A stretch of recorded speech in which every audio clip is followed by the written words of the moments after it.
우리 함께 오늘 말씀 29절 같이 한번 읽어보겠습니다. 29절입니다. 시작. 회당에서 나와 곧 야고보와 요한과 함께 시몬과 안드레의 집에 들어가시니. 아멘. 여러분, 지난주 말씀에 예수님께서 회당에 가셔서 귀신 들린 사람을 쫓아주신 말씀을 묵상했습니다. 또 말씀으로 침체되어 있던 영혼들을 회복시켜 주셨죠. 그리고 오늘 말씀에 회당에서 나와 베드로의 집에 가셨다. 아마 베드로의 집에서 좀 쉬고 식사도 좀 하러 가신 것 같습니다. 거기서 베드로의 장모를 고치신 것이 오늘 본문의 내용이죠. 오늘 본문을 통해서 세 가지 질문으로 하나님 말씀을 받기 원하는데요. 그 첫 번째는 예수님은 누구를 고쳐주셨는가 하는 거예요. 예수님은 베드로의 장모를 고쳐주셨습니다. 베드로는 생계형 가장이라고 말씀을 드렸는데요.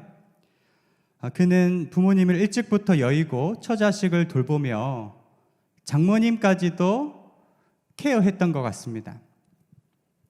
어머니처럼 모시던 장모가 열병에 누워있으니 그의 마음이 얼마나 무거웠을까요? 베드로는 그의 장모를 위해 할 수 있는 것이 별로 없었습니다.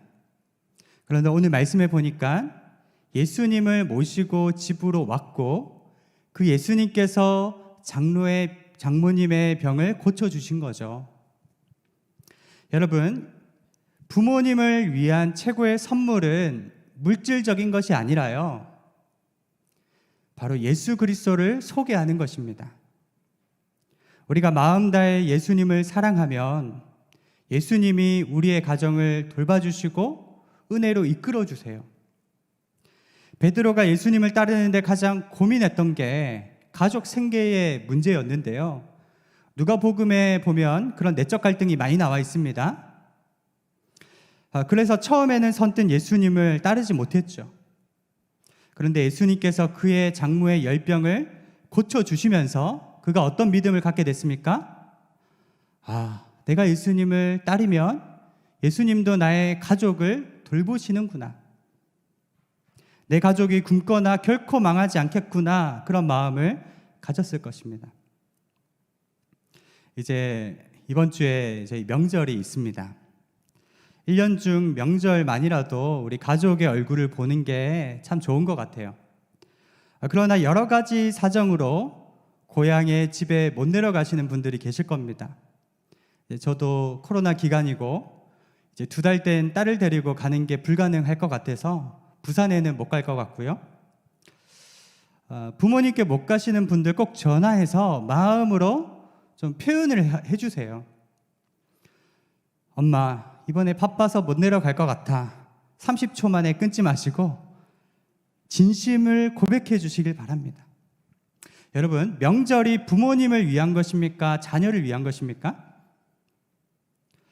사실 명절은 부모님을 위해서가 아니라 우리를 위한 날입니다. 부모님이 계신 곳만큼 따뜻한 곳이 없고 부모님만큼 우리를 생각해 주시는 분이 없습니다. 물론 집에 가면 언제 결혼할 거냐, 직장 어떻게 할 거냐, 부담되는 이야기도 많이 들리지만 그럼에도 불구하고 지금 표현할 수 있는 것이 축복이라는 것이죠. 한 아들이 있었습니다. 어릴 때 차 사고로 아버지는 돌아가시고 어머니는 2눈을 잃어버리셨어요. 그래서 그 아들은 앞 못 보는 홀어머니 밑에서 컸는데 동네에서 아이들이 너희 엄마 앞 못 보지, 너 아빠 없지 계속 놀리는 거예요. 그래도 시골에서 앞 못 보는 엄마가 이것저것 일을 하시면서 훌륭하게 아들을 키웠습니다.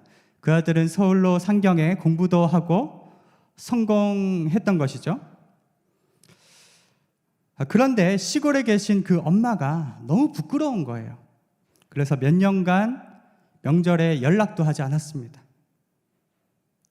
그 엄마가 내 아들이 살았나 죽었나, 손주들은 어떻게 됐나 너무 궁금해서 이제 물어 서울에 찾아왔습니다. 띵동. 그 손주가 문을 여니까 웬 맹인 할머니가 초라하게 서 있습니다. 그래서 아빠에게 맹인 할머니가 오셨다고. 그래서 그 아들이 나가서 여기까지 왜 왔느냐라고 그 앞에서 이야기하고, 어머니는 가져온 음식들을 다시 싸들고 시골로 내려갔다는 거예요. 아주 슬픈 이야기죠. 몇 년 후에 아들이 초등학교 동창 모임이 있어서 이제 시골에서 친구들을 만나 한참 회포를 푸는데 문득 옛날에 살던 집이 궁금한 거예요. 그래서 그 엄마가 있는 집으로 가서 방문을 했는데요. 엄마가 나이도 많아서 병약해 방바닥에 누워 계셨어요. 그런데 인기척을 듣고 아들아 왔느냐? 와줘서 고맙다. 네가 이렇게 훌륭하게 자라줘서 엄마는 더 이상 여한이 없다. 그러시는 거예요. 그러면서 한 가지 이야기를 해주십니다. 사실은 네가 어릴 적 차 사고 나던 날 너는 두 눈을 잃게 되었다. 그때 나는 앞을 못 보는 너를 위해 평생 앞을 보지 않기로 결정했단다. 어머니께서 자기 눈을 빼서 아들에게 주신 것이죠. 그리고 평생 아들을 위해 허리가 휘도록 고생하며 사랑으로 키웠던 것입니다. 그러한 어머니의 마음을 모른 아들은 그제서야 어머니께 용서를 구하고 눈물을 흘렸다라는 거예요. 여러분, 부모님의 마음은 다 똑같습니다. 주중에 어느 집사님과 이제 신방 전화했는데요. 딸이 태어났는데 의사가 평생 이 아이는 실명을 해서 못 볼 거라고 이야기를 하더라고요. 그래서 그 엄마 역시도 내 눈을 떠서 아기에게 줘야지. 남편에게 우리 가능하다면 눈 하나씩 빼서 아기에게 주자. 이렇게 얘기했다는 거예요. 여러분, 나중에 부모님이 계시지 않을 때는 그때 표현하기가 참 늦습니다. 부모님의 품만큼 따뜻한 곳은 없고 또 부모님처럼 날 사랑하는 사람도 없습니다. 그러므로 기회가 있을 때 부모님께 사랑을 표현하시고요. 아직 예수님을 믿지 않는 분이 계시다면 예수님을 소개하는 귀한 은혜가 있게 되기를 축복합니다. 자, 두 번째 질문입니다. 예수님은 어떻게 베드로 장모의 병을 고치셨는가? 그 똑같은 본문의 말씀이 누가복음 4장 39절에도 있는데요. 조금 더 자세하게 쓰여져 있습니다. 함께 누가복음 4장 39절 시작. 예수께서 가까이 서서 열병을 꾸짖으신데 병이 떠나고 여자가 곧 일어나 그들에게 수종드니라. 아멘. 마가복음에는 그냥 손을 잡아 일으키셨다라고 돼 있는데 누가복음에 보니까 병을 꾸짖으니 병이 떠났다라고 표현되어 있습니다. 여기서 꾸짖는다라는 말은 인격적인 행위죠. 여러분, 왜 병을 꾸짖으셨을까요? 열병 그 자체가 문제가 있는 것이 아니라 열병을 통해 시험하는 사탄의 시험이 있었기 때문에 사탄을 꾸짖으신 것이죠. 예수님께서 풍랑이 있는 바다를 꾸짖으시니 풍랑이 잠잠해지니라. 아니, 바다가 무슨 죄가 있습니까? 바다를 꾸짖으신 게 아니라 그 바다의 풍랑이 일게 함으로 제자들을 위기에 빠뜨리게 하는 사탄의 계략을 꾸짖으신 것입니다. 우리는 현상 너머에 영적 공격이 있음을 늘 감지해야 합니다. 관계의 상처, 갈등, 분노가 있을 때 이 뒤에 악한 마귀가 있는 것이 아닌가 한번 생각해보고 분별할 수 있어야 한다는 것이죠. 어떤 분은 아니 목사님 지금 시대가 어떤 시대인데 사탄 마귀 얘기를 하십니까? 그런데 영의 세계를 바라보는데 두 가지 태도를 경계해야 합니다. 먼저는 모든 것을 사탄의 역사로 해석하는 태도입니다.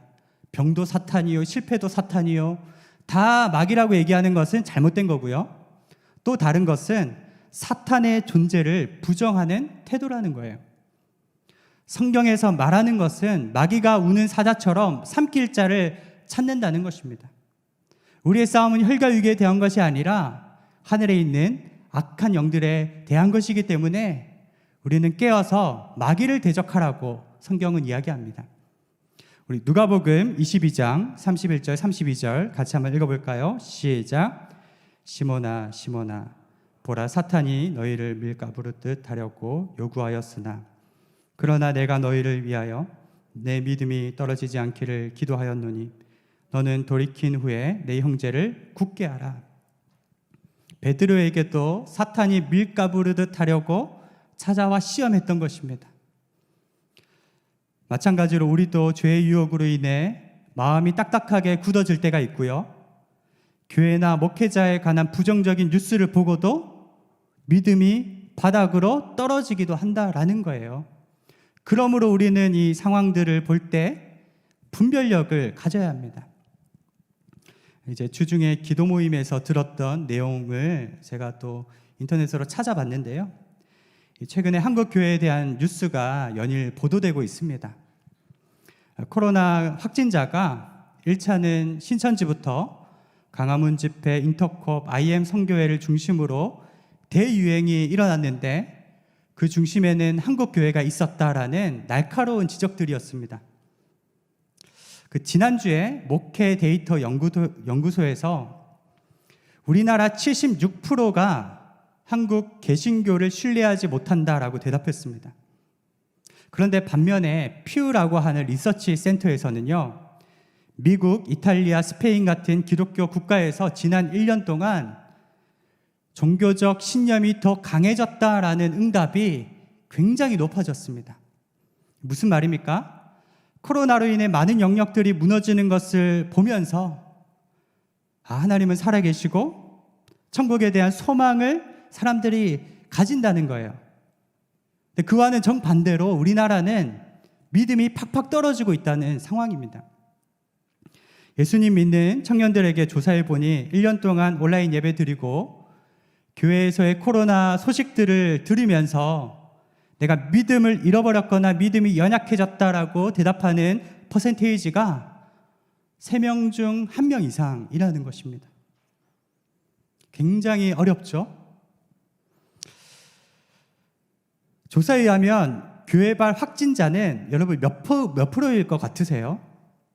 이것도 조사를 해보니까 사람들 생각은 교회는 44% 정도 될 것이다 라고 이제 응답을 했는데 실제로는 11%인 것입니다. 한국 교회가 갖는 타격이 굉장히 많고요. 일부 단체에서 확진자가 나온 것이 한국 교회 전체의 문제처럼 되는 것으로 인해 교인들은 위축되고 있는 실정입니다. 그러나 우리는 믿음의 눈을 열어서 하나님의 뜻이 무엇인지, 하나님이 우리 교회를 향한 계획이 무엇인지를 바라봐야 할 줄로 믿습니다. 예수님께서 제자들이 시험에 들지 않기를 위해서 기도하셨고, 그 누가복음 22장에 보면 베드로야, 너의 믿음이 떨어지지 않기를 위해서 내가 기도한다. 형제들을 굳건히 하라. 베드로는 넘어졌지만 다시 일어나서 그 형제들을 견고히 세우는 사도가 되었다는 사실입니다. 우리는 뒤로 물러나 멸망할 자가 아니요 영혼을 구원하는 믿음을 가진 자입니다. 뒤로 물러나면 내가 그를 기뻐하지 아니라고 했습니다. 사랑하는 여러분, 영적 침체가 있을 때 하나님의 뜻이 무엇인지 분별하고 또 대적해야 할 부분은 대적하는 저와 여러분이 되기를 주님의 이름으로 축원드립니다.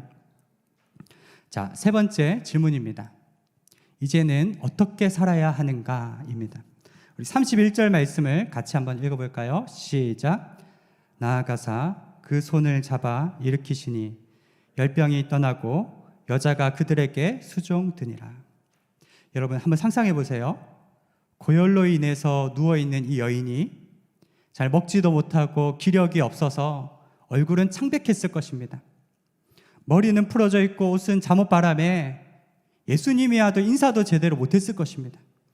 그런데 예수님께서 다가오셔서 마귀를 꾸짖으시고 손을 잡아 일으키니 이 여인이 일어났는데요, 일어나자마자 예수님께 수종 들었다라는 것입니다. 여러분 얼마나 감탄의 연속이었을까요? 그 당시 평균 수명이 40, 50대면 죽는다라고 돼 있는데 아마 그 여인 나는 이제 죽었구나 생각을 했을 거예요.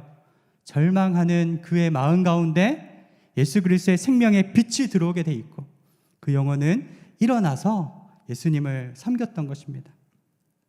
여러분, 신앙이란 이처럼 감탄이 있는 삶입니다. 사역이란 억지로 하는 게 아니라 내가 너무 감사해서 흘러 넘치는 마음으로 하는 것이 사역입니다. 꼭 중병에 걸렸다가 치료받아야만 감사와 감격이 있습니까? 사실 나 같은 죄인 살리신 주님의 은혜가 놀랍고, 이와 같은 상황에 이 자리에 앉아서 예배 드린다는 사실이 감격이지 않습니까? 믿음은 그러한 은혜의식, 감격으로 살아내는 것입니다. 믿음의 삶으로 큰 위기를 이겨낸 이야기를 들었습니다.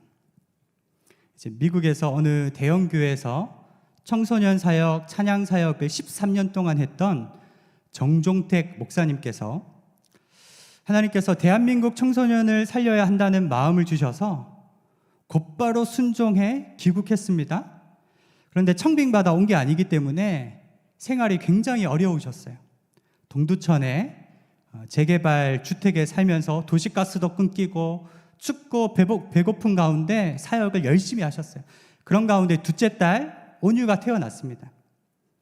그 온유가 8살 되던 해 특이성 뇌염이라는 병에 걸렸는데 병원에서는 원인도 치료 방법도 모른다는 것입니다. 후에 알고 보니까 어떤 병이냐면 작은 암이 생겼는데 항체가 암을 공격해야 되는데 뇌를 공격하는 자가 면역 질환이었어요. 딸의 상태는 점점 악화되어서 숨만 쉬는 상태, 신체 기능은 다 정지된 상태였습니다. 눈은 뜨고 있지만 보지 못하는 것입니다. 그러니까 눈이 빨갛게 충혈되고 막 핏줄이 서는 거예요. 한번 발작하면 2시간에서 5시간에 발작하고 손발에 주삿바늘이 뽑히면 안 되니까 엄마 아빠가 그 5시간 동안 붙잡고 있어야 되는 상황입니다. 이 종양 때문에 생긴 항체가 뇌를 공격하는 병이었기 때문에 병원에서 혈장 분리술을 시도하자라고 했습니다. 그래서 부작용으로 죽을 수 있다는 서류에 사인을 하고 혈장 분리술을 했는데요. 발작이 더 심해져서 나중에 딸이 입안에 있는 자기 살과 이빨까지 뜯어서 막 피가 걷잡을 수 없이 터졌는데, 그때 이 장종택 목사님은 하나님께 원망과 분노를 토로했습니다. 하나님, 도대체 이게 뭡니까? 어떻게 제게 이러실 수 있죠? 그때 마음속 깊은 곳에 하나님이 주시는 말씀이 너 이래도 나를 신뢰하느냐. 그때 목사님은 믿음은 암기가 아니라 삶으로 증명해내는 것임을 알았다고 합니다. 그러면서 우리에게 이러한 질문을 던졌습니다. 우리에게 예수님이 돈과 성공의 매개체이지 않습니까? 다른 사람이 당신이 교회 다닌다고 얼마나 알고 있습니까? 나 때문에 교회 안 나가는 사람이 있습니까? 나 때문에 상처받은 사람은 얼마나 많습니까? 우리 마음속이 드러나야 하고 죄가 드러나야 합니다. 이제 그렇게 극한 상황까지 갔는데요. 감사하게 주변에서 중보기도하는 사람들이 모이더래요. 그래서 인터넷에 딸의 사진과 함께 이제 기도 제목을 올렸습니다. 말칠애뿐인 형식적인 기도는 사양합니다. 진심으로 기도하실 분만 기도해 주세요. 그리고 나서 기도가 모아지고 수백 통의 문자가 왔는데 그 문자 내용에 공통점이 있었다는 거예요.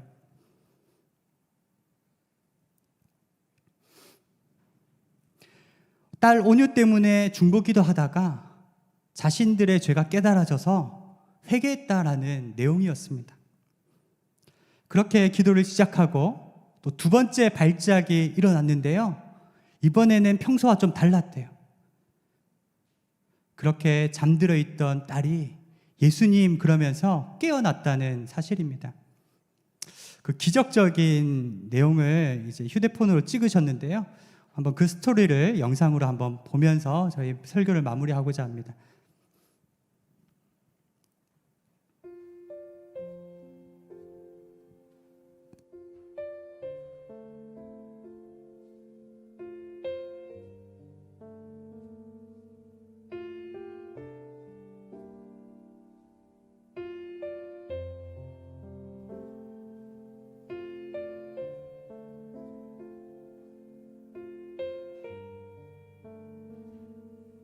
볼륨 더 켜주시기 바랍니다. 하나님 어린 양 내 죄 위해 죽으신 그 사랑 인하여 내가 다시 사네. 주님의 사랑이 눈물 되어 적시네. 내 마음 내 아픔 주가 만져주네.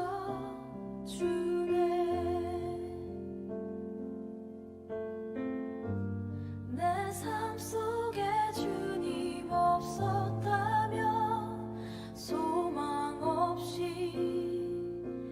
주저앉았을 텐데 하늘에 소망 주신 예수를 통해 나 거뜬히 일어나네. 예수는 내 선한 목자. 예수는 나의 피난처. 예수는 나의 위로자. 예수는 나의 모든 것.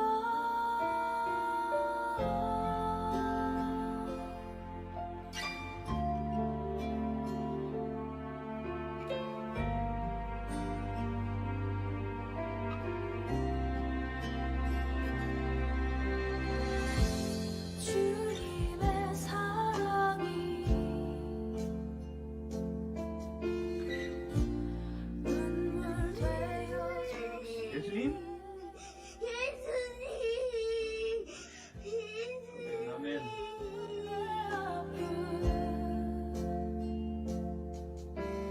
주가 만져주네.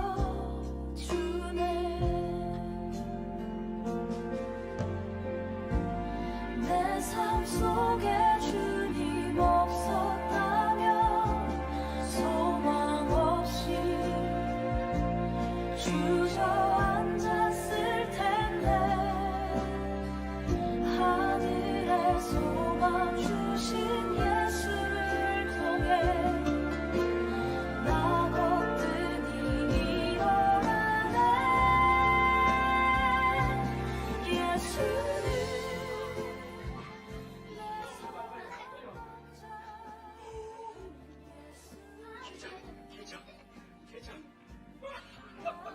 내 세빈 씨 기다려줘. 아, 이거 기적이 어떻게 했어? 됐어? 됐어? 됐어? 기적이야, 기적. 나의 모든 것. 예수 내 선한 목자. 예수는 나의 피난처. 예수는 나의 위로자. 예수는 나의 모든 것. 우리 목사님께서 이제 쓰신 책이고요. 여러분 더 은혜 받고 싶으면 장종택 목사님 치시면 간증이 나옵니다. 목사님께서 이런 말을 하셨어요. 신앙은 절대 이론이 아닙니다. 관념도 아니에요. 신앙은 어떤 신학적인 철학이 아닙니다. 신앙은 어떤 성경 암기가 아닙니다. 신앙은 전적으로 하나님을 신뢰하는 것입니다. 당신의 삶으로 입증되어야만 합니다. 살아계신 하나님을 믿는다면 기도에 무릎을 꿇어야 하고 다른 사람을 위해서 중보 기도해야만 합니다. 사랑하는 여러분, 오늘 베드로가 장모의 열병이 고침 받을 때 결정적인 역할을 했고 또 그를 통해서 수많은 사람들이 예수님의 생명을 얻게 되었습니다. 동일한 사명자로 달려나가시는 저와 여러분이 되기를 축원드립니다. 우리 찬양팀 올라와 주시고 함께 우리 찬양의 고백으로 나아가시겠습니다.